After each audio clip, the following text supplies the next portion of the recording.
এই যে গার্লফ্রেন্ডকে আপন মনে হয়, এরা আপন না। স্ত্রী সন্তান থেকে খুব আপন মনে হয়, আপনার মৃত্যুর পর 40 দিন সময় লাগবে না সব ভুলে যেতে।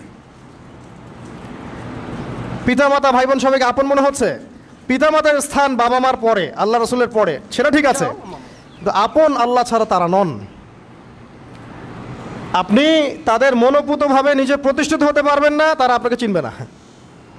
বলবো সারাটা জীবন তোর পিছনে এত টাকা ঢাললাম, কি করলি? কিচ্ছু করতে পারলি না। আবার এখন যারা পিতামাতা হয়েছেন, সন্তানদেরকে আপন মনে হচ্ছে, দেখবেন এই সন্তানকে আপনি আপনার মনোপুতভাবে সম্পত্তি দিতে পারবেন না, ভরণ পোষণ দিতে পারবেন না। এই সন্তান বড় হয়ে আপনাকে বৃদ্ধাশ্রমে পাঠিয়ে দিতে পারে, নাউজুবিল্লাহ। অথবা আপনার সাথে এই সন্তানই খারাপ ব্যবহার করবে। আপন মনে হচ্ছে? আল্লাহ ছাড়া কেউ আপন না। আল্লাহ ছাড়া আপন কেউ না, আর আল্লাহ ছাড়া সত্যিকার অর্থে আপনাকে আমাকে ভালো কেউ বাসে না। শুধু আল্লাহ